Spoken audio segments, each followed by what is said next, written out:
porque lo queremos enmarcar, pero en el contexto en el cual estamos, ¿no? Vamos a discutir para adelante qué escuela, y nosotros no lo vamos a discutir, vamos a escuchar a los especialistas y a pensar y pensar.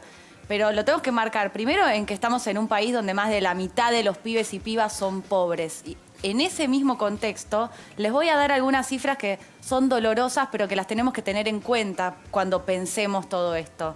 Por ejemplo, según CIPEC, antes de que empiece la pandemia del COVID, más de la mitad de los pibes y pibas que entraban en la secundaria no la terminaban. Esto es antes de la pandemia. Imagínense ahora. Y de esas personas que entran a la secundaria, te estoy hablando de antes de la pandemia, el 27% egresa solamente en la edad esperada. Y el resto repite por lo menos una vez. Y el otro 15% termina con el título muchísimo más tarde y con apoyos suplementarios. Estamos hablando de la escuela secundaria y antes de la pandemia. Según UNICEF, estiman, y esto puede ser más alto, pero es la última actualización que hicieron, que hay 1 millón de pibes y pibas que directamente después de que el gobierno haya suspendido las clases presenciales, se quedaron afuera del sistema, no volvieron al colegio, están afuera del sistema. 1 millón de pibes y pibas, por lo menos. Estas son las cifras.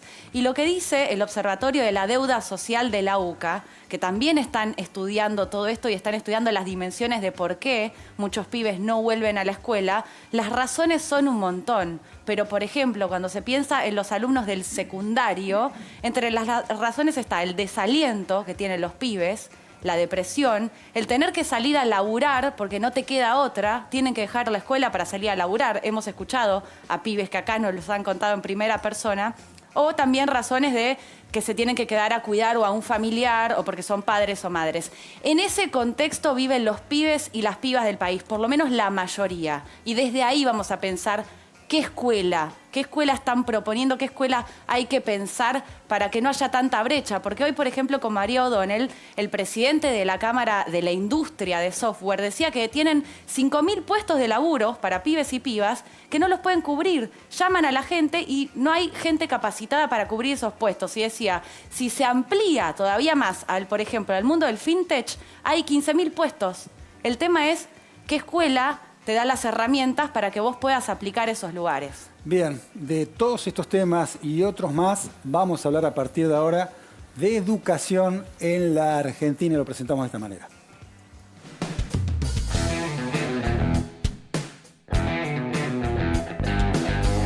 Ayer el gobierno lanzó el Plan Argentina Programa destinado a la capacitación en programación de 60.000 jóvenes de todo el país, que incluye subsidios de 100.000 pesos para adquirir computadoras y tarjetas de conexión gratuita a Internet. Un proyecto que pretende capacitar a muchos jóvenes para que tengan una salida laboral en una Argentina que tiene un potencial enorme y que tiene que ver con todo el desarrollo informático.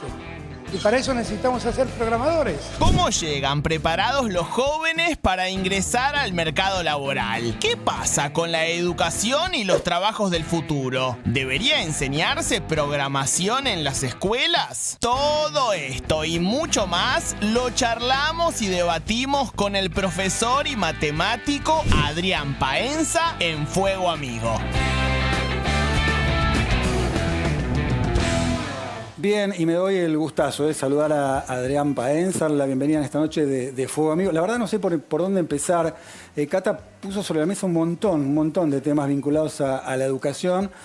Adrián tiene una gran virtud que hace que los pibes se entusiasmen con la matemática, ni más ni menos, que se enganchen con el estudio, algo que muchas veces la escuela no lo logra. Que todos huimos, que es algo que por lo general te expulsa.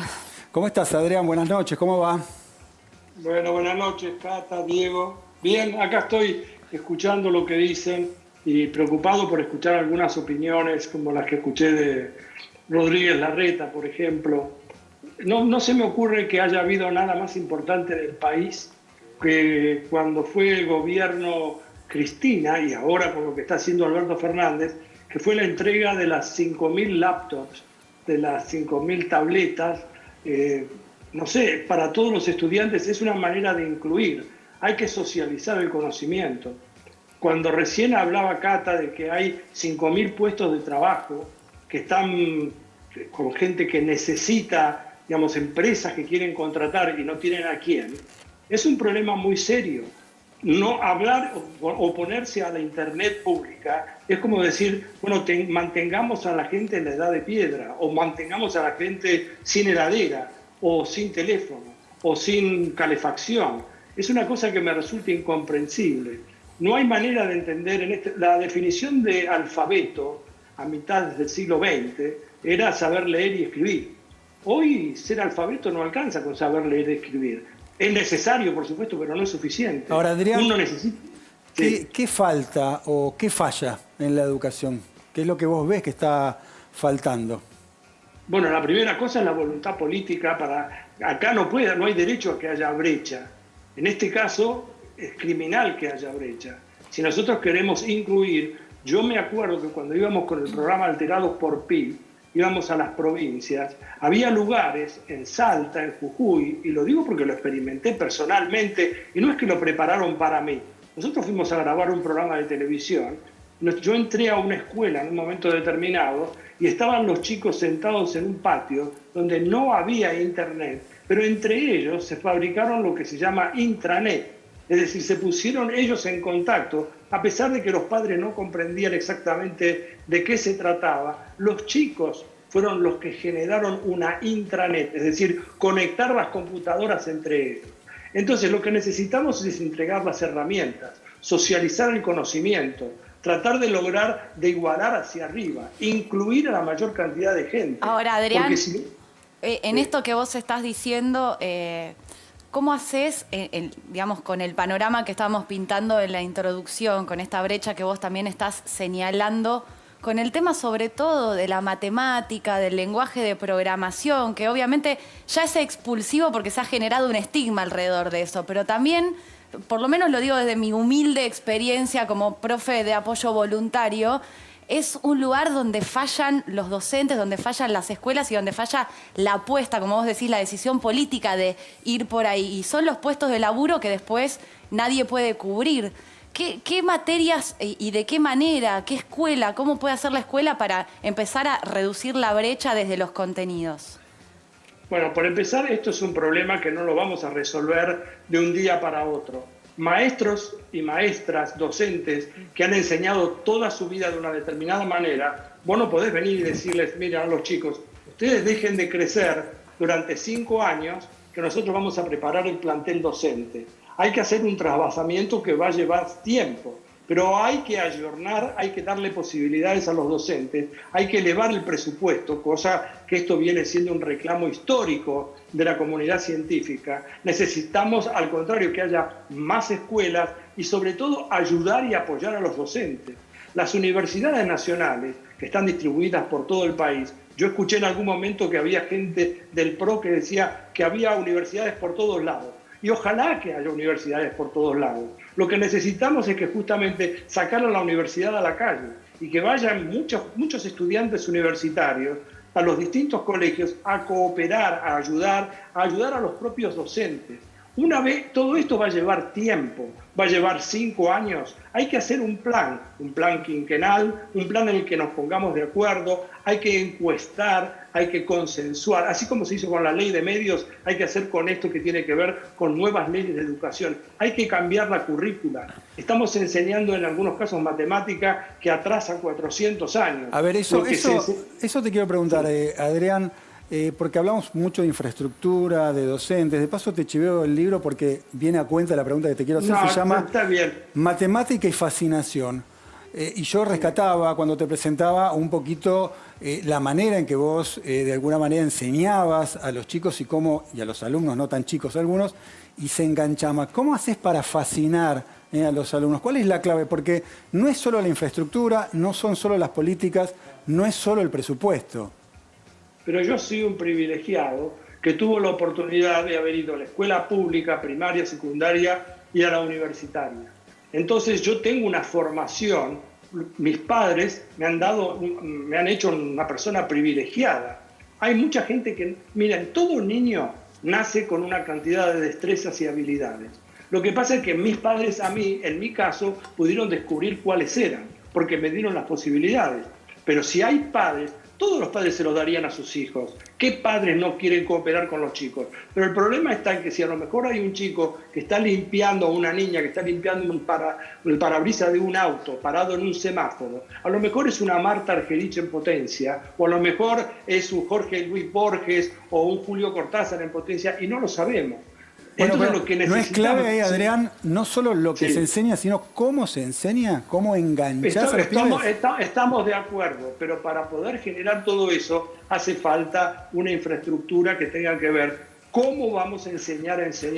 Hay que ayudar a los docentes, no hacerlos sentir incómodos. Vos no podés decirle a toda la gente que durante 20 o 30 años enseñó de una determinada manera, expulsarla y expelerla del sistema. Adriana, porque no vamos a buscar a los docentes. Agrego a eso, vos mencionaste el financiamiento educativo. Yo también te pregunto, ¿no? Reflexiono y te pregunto si efectivamente estigmatizar a los docentes o criminalizarlos directamente cuando reclaman por su salario, cuando reclaman por sus jornadas de formación, o cuando incluso, porque yo sé que los sindicatos, y no solamente en la Argentina, sino en toda la región, tienen reuniones, reflexionan sobre estas cosas. Se habla bastante poco sobre este tema.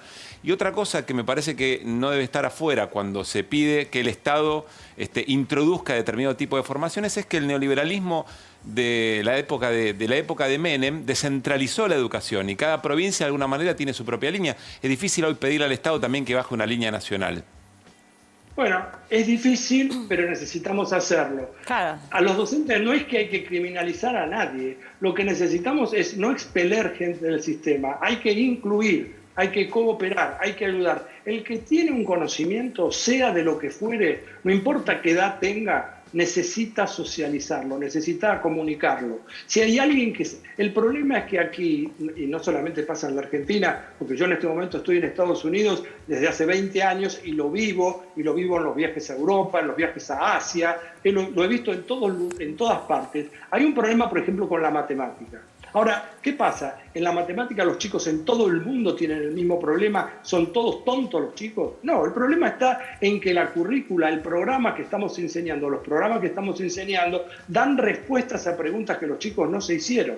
Entonces, recién ustedes preguntaban, ¿hay que programar? Pero por supuesto que hay que aprender a programar. Hay que aprender a estudiar combinatoria, probabilidades, estadística, estimación, criptografía. Hay que atrapar a los chicos con las cosas que tienen que ver en la vida cotidiana.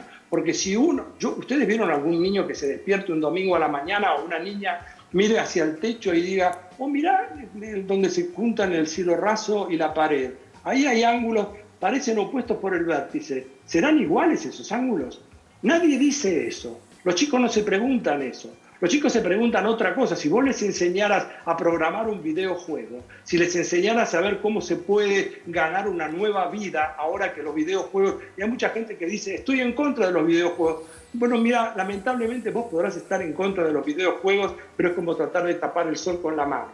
Hoy todo el mundo, casi todo el mundo, ojalá que todo el mundo tenga acceso a un teléfono celular, a una tableta, a una computadora, y que tenga acceso a electricidad, a cloacas, y etcétera, que son derechos humanos mínimos, indispensables. Entonces, lo que hace falta es que nos pongamos de acuerdo en cooperar, en consensuar, en tratar de lograr, en educar a los educadores, ayudarlos, para lo cual hay que pagarles. Claro, hay que pagarles un sueldo y después ayudarlos para que haya un tiempo en donde ellos puedan dedicar a estar instruidos por gente que está más preparada. Adrián, y entonces es una suerte de pirámide. Sí, Analía te saluda y te agradezco. ¿Qué tal, además, Analía? porque yo soy nieta de peones de campo y estoy acá porque también a mi mamá la mandaron de pupila a un colegio y ahí empezamos a crecer, por lo menos en educación.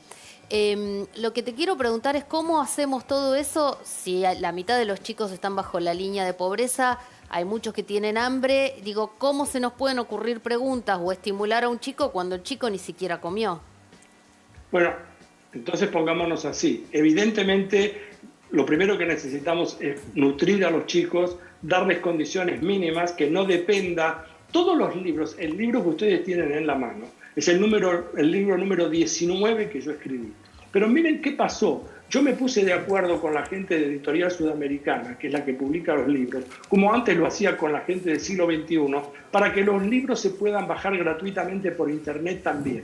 ¿Por qué? Porque no puede ser que la educación dependa del poder adquisitivo de la persona. La educación tiene que ser gratuita, obligatoria, laica y tiene que ser accesible. Yo fui el primer egresado universitario de mi familia, como quizás lo fuiste vos, que te dieron la oportunidad también para crecer. Yo estuve enseñando durante muchísimos años a gente que venía decididamente del campo, pero que venía con ganas y que venía a las 8 de la mañana, que viajaba 1 hora y media, y eran clases no obligatorias. Entonces lo que necesitamos es estimular. Yo no soy un locutor, yo no tengo nada con los locutores, pero yo no soy un locutor al cual le pagan para que diga que la matemática es interesante, es atractiva, es fascinante. No, yo lo digo porque me apasiona a mí. Lo que no tenemos derecho es a robarle a los chicos la oportunidad de que ellos puedan verlo. Ahora, para lo cual, para eso necesitamos, lamento decirlo de esta manera, si los chicos no están nutridos, si los chicos no están sanos, si no tienen una radiografía de tórax como para saber cómo están los pulmones, si no sabemos cómo están con la dentadura, y etcétera, esos son problemas elementales iniciales. Antes de pensar en estudiar, tienen que vivir. Totalmente. Tienen que poder comer. Y por eso lo enmarcábamos también al principio desde qué Argentina estamos pensando estas cosas. Y sin embargo, sobre todo en la pandemia que se profundizaron estas desigualdades, la discusión, en vez de ser a qué escuela se vuelve, de qué manera no perder a ningún pibe su lazo con el vínculo con el sistema educativo, era presencialidad sí o no, vamos a la justicia o no, sin discutir contenidos y qué escuela. En esa estamos, digo, también para ponerlo en un marco, ¿no? Porque hay que votar y no hubo grieta para esto. La discusión nunca estuvo en qué escuela. Eli. Bueno, es que no está puesto en la agenda. Uno debería discutir. No importan las personas, lo que importa son los programas. Vamos a discutir a ver qué es lo que propone uno y qué es lo que propone otro. Entonces pongámonos de acuerdo en 10 puntos, en 50 puntos, en 100 puntos y digamos, si ustedes llegaran al gobierno, ¿harían lo posible como para que todos los chicos del país tengan acceso a comer 3 veces por día, tengan una copa de leche 2 veces por día, todo el mundo tenga una casa, un techo, un trabajo, etcétera? ¿Ustedes están de acuerdo en que todos los niños tengan acceso a internet? ¿Ustedes están de acuerdo en que todos los chicos puedan ir a la escuela en forma gratuita, de manera tal de que estén bien vestidos, bien comidos, bien alimentados? Pongámonos de acuerdo y digamos, entonces vamos a votar a ver qué es lo que quiere la mayoría de la gente, porque esta es la única forma. Entonces, en lugar de discutir sobre si está mejor esta persona, en lugar de votar, hacer un concurso de belleza para ver quién es el que habla mejor o el que dice mejor, discutamos programas. Yo lamento mucho ser tan apasionado, ustedes me hacen una pregunta menor y yo hablo 20 minutos, pero me sale así porque me fastidia que no podamos entender que en la Argentina no vive solamente una clase privilegiada como a la que pertenezco yo. Yo soy un tipo muy privilegiado, pero no está bien que yo tenga todas las oportunidades y haya gente que no las tiene. ¿Por qué las tuve yo? Sí. No, permitime, Adrián, sumar más gente, porque efectivamente me parece que esto va para largo y para incorporar voces a esta charla, reflexión, como quieras llamarlo. Y vamos a presentarlos, ¿no? Están acá en el estudio, está en este caso Federico Weiss, que es director de Puerta 18, donde se desarrollan proyectos en el campo de la educación no formal. Gracias por estar, Federico. Está también Griselda Bulgat, que es docente de una escuela de Morón, vía Zoom, la tenemos allí en pantalla. Y también Guillermina Tiramonte, que es licenciada en Ciencia Política por la Universidad del Salvador, es magíster en Educación y Sociedad ahí en Flaxo, especialista en educación, todos la conocen. Y me gustaría arrancar con vos, Guillermina, porque vos en algún momento decías que la educación tenía que dialogar con el contexto, ¿no? Digo, tratar de entender el contexto para, no sé si la palabra es adaptar o enfocar la educación de estos tiempos. ¿Podés explayarte sobre esta reflexión, este concepto? No, lo que vengo... buenas noches a todos. Buenas noches. Buenas noches.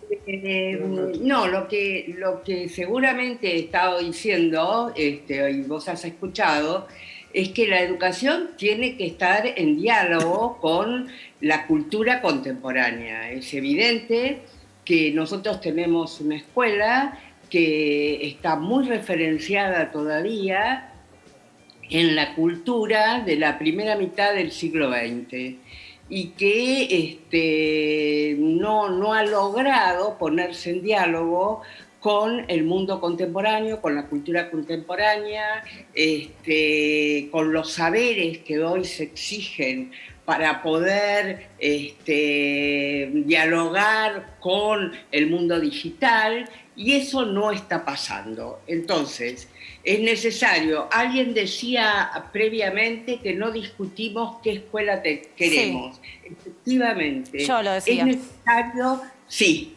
es necesario discutir qué escuela queremos y qué escuela necesitamos y qué escuela necesitan nuestros chicos en este momento.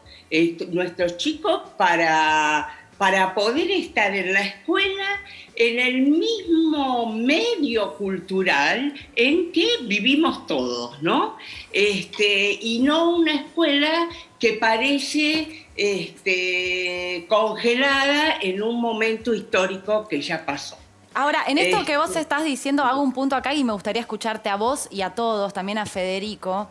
¿Cómo hacemos daba al principio en la introducción de este tema, esta entrevista, este testimonio que daba con la colega María O'Donnell, el presidente de la Cámara de Industria de Software, que decía, hay 5.000 puestos que ahora se podrían cubrir y que no hay pibes y pibas para presentarse, ¿no? Eso que vos estás diciendo, la robotización, la escuela, digamos, los trabajos del futuro, los trabajos del presente que ya no se pueden cubrir.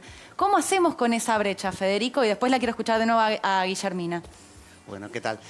Nosotros trabajamos desde afuera de la escuela. Me parece que también es importante pensar a la sociedad como más grande. La educación popular, los programas de educación no formal, tenemos algo para aportar y podemos complementar muchas cosas que le pedimos a la escuela y que tal vez tenemos que buscarla de distintos lugares. Las empresas nos tienen que ayudar también. No solamente pretender que el chico en la escuela saca el pensamiento computacional y salga programando, que estaría buenísimo y a veces pasa, sino pensar cómo acercamos a las empresas que a veces no quieren que los chicos se formen en universidades porque no después como que quedan formateados de una manera que no les sirve. ¿Pero hay laburo en conjunto con las empresas? Sí, un montón. ¿Cómo es, por ejemplo? Bueno, nosotros tenemos varias experiencias donde acercamos a la gente de las empresas a educar. En otros espacios, por ahí no es dentro de la escuela, y abrir oportunidades de pasantías, contar qué es lo que está pasando, porque la velocidad de las empresas está muy rápida con respecto a veces a la educación. Y cuando recién arreglaste el programa y tenés armado un programa, ya no existe más y hay que cambiarlo. Entonces, perdón, ¿y no hay riesgo de que el sector privado termine modelando la educación? Es interesante. Nosotros, en nuestro caso, curamos un poco eso para que no nos pase, pero sí, podría pasar y sería gravísimo a mi modo de ver. Yo coincido con tu mirada. Por eso no cualquier empleo, no solamente para mi empresa, sino para un sector, empleos que tengan desarrollo, para que los chicos puedan hacer un recorrido interesante en el sector laboral. Pero ustedes están haciendo como un paliativo de en realidad lo que tiene, y ahí quiero volver de nuevo a lo que planteaba Adrián y la quiero volver a escuchar a Guillermina, que es una decisión política, más allá de quién esté en el gobierno, una decisión del Estado de qué escuela, con una velocidad que claramente tiene que ser mucho más rápida de la que es, porque los trabajos del futuro y la robotización no esperan, digamos. Ustedes están llenando un bache que en realidad tiene que ser del Estado, ¿o no, Guillermina? Efectivamente, pero te diré, primero que el ritmo de la escuela siempre es un poco más lento que el ritmo del mercado o del cambio general de la cultura, ¿no?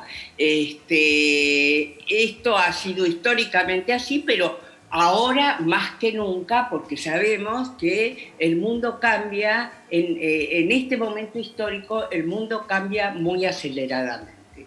Yo creo que en la escuela hay muchos contenidos o saberes que ya no son útiles en este momento y que podrían ser reemplazados por otros saberes que son los que necesitamos. Como, por ejemplo, ¿cuáles? Como para saber... Bueno, como por ejemplo algo de conocimiento digital, de cultura digital, algo de programación, una mejor formación en matemáticas.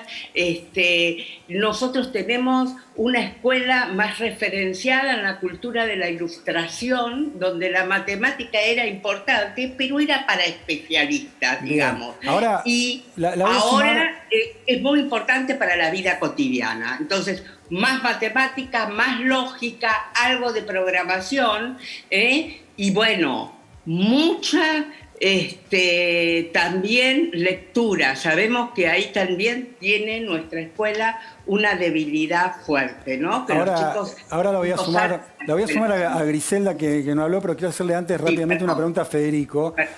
¿Cuál es la diferencia en la manera en que se transmite el saber en la educación no formal respecto a la educación tradicional? ¿Qué es lo que ofrecen ustedes de distinto?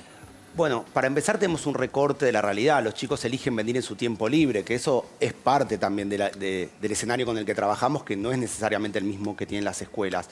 Y después que la motivación está puesta del otro lado, los chicos eligen venir y los proyectos son significativos para ellos y los procesos de aprendizaje se dan casi que sin darse cuenta. Ellos están haciendo un proyecto de cine y aprenden a animar, a editar, a postproducir, actuar, y todo eso va pasando casi como sin darse cuenta. No hay una materia, no tengo que dividir por edades, sino por intereses, por gustos.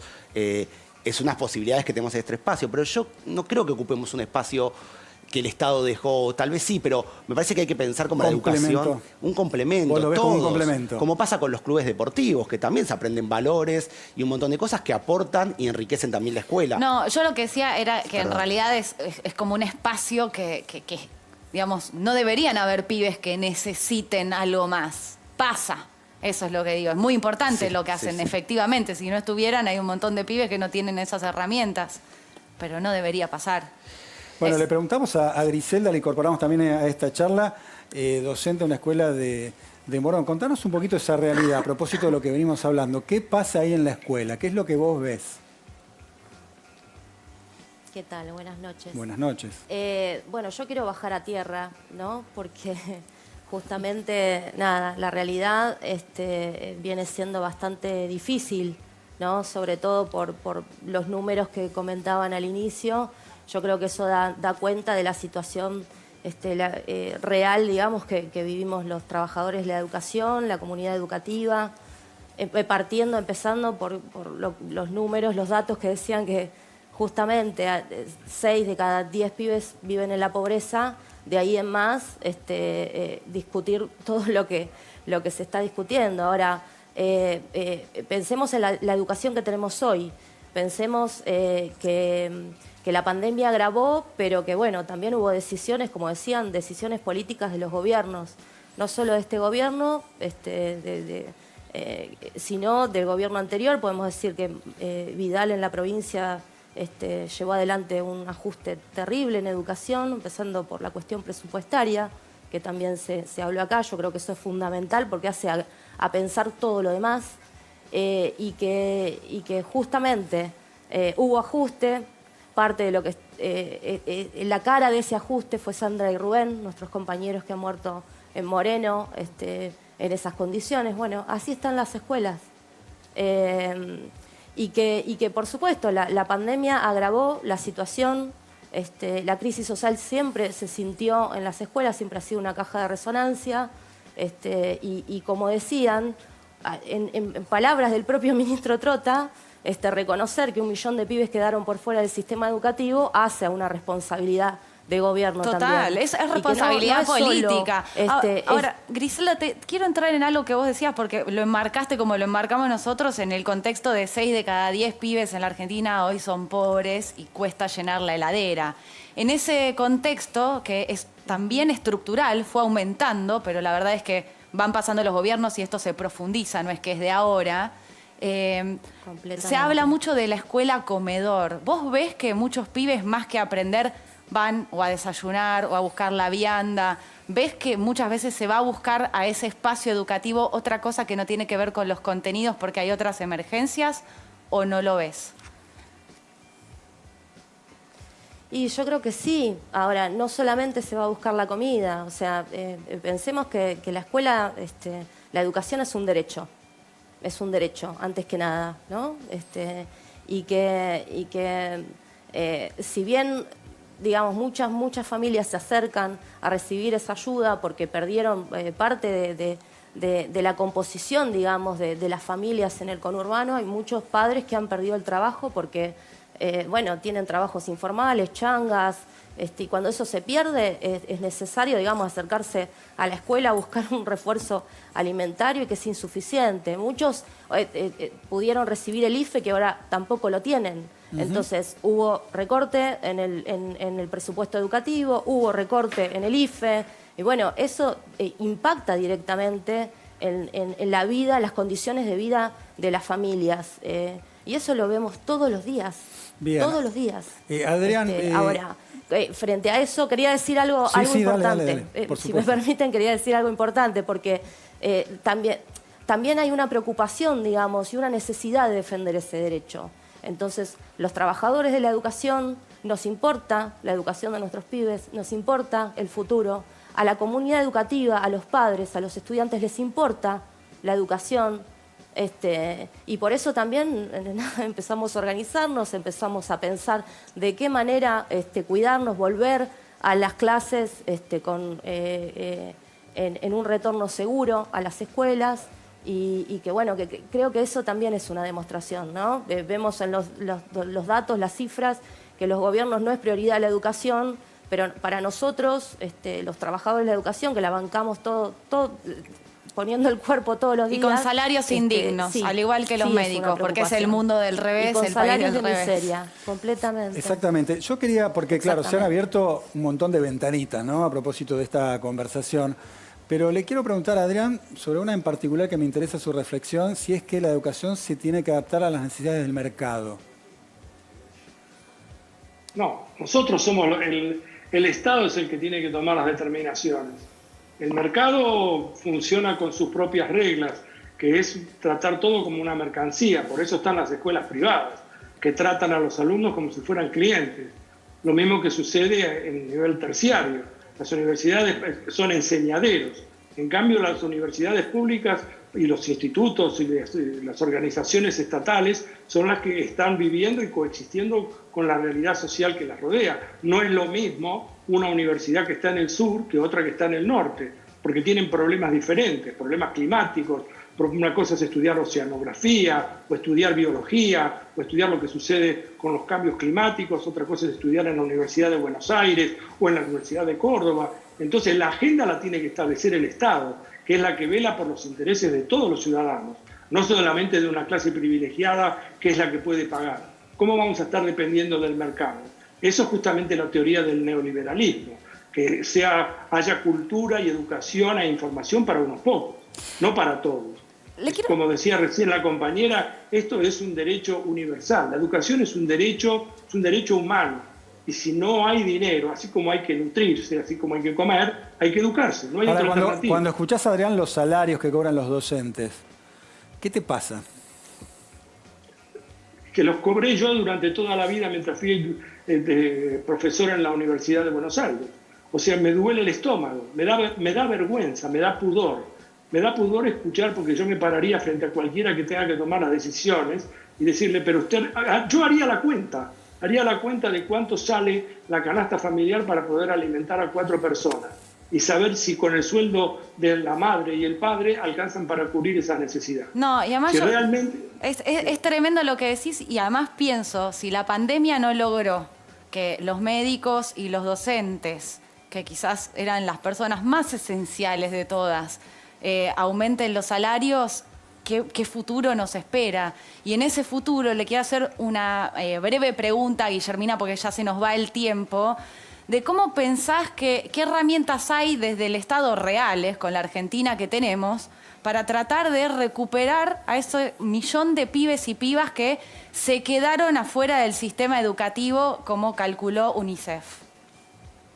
Bueno, mira, en primer lugar tenemos que reforzar el Estado, y el Estado nacional y los estados provinciales, que tienen su responsabilidad en esto, es hacer un registro nominal de los alumnos, porque si tuviéramos todos un registro nominal, sabríamos nombre de cada uno de los chicos que no están más en la escuela y dónde viven, y podríamos encontrarlos. Pero yo creo que si hacemos una articulación entre los gobiernos provinciales y los gobiernos distritales, los municipios, podemos ubicar a todos los chicos que han dejado la escuela y ver la forma de recuperarlos. Bien. Y ver la forma de recuperarlos con un programa que les permita reponer aquellos saberes que han perdido y poder volverlos a incluir en la escuela. Y quiero decir una cosa por todo lo que se ha dicho acá. Los chicos, hay un derecho a la educación. Para los chicos el derecho a la educación es el derecho a aprender, ¿sí? Y entonces este es un punto fundamental, porque yo creo que con el tiempo, y esto viene desde muy lejos, hemos dejado de poner la mirada o el foco en los aprendizajes de los chicos. Bien. Y tenemos que volver a trabajar en eso. Guillermina, Griselda, Federico, Adrián, yo sé que todos tienen ganas de decir algo más. Vamos a hacer una segunda ronda, un segundo capítulo de esta conversación muy interesante sobre educación, pero tenemos que ir al corte. Le agradecemos mucho que hayan aportado en voz alta a reflexionar con nosotros sobre este tema tan importante. Fue un lujo escucharlos, gracias a los 4 y nosotros nos vamos a un corte y ya venimos con un poquito más de Fuego Amigo.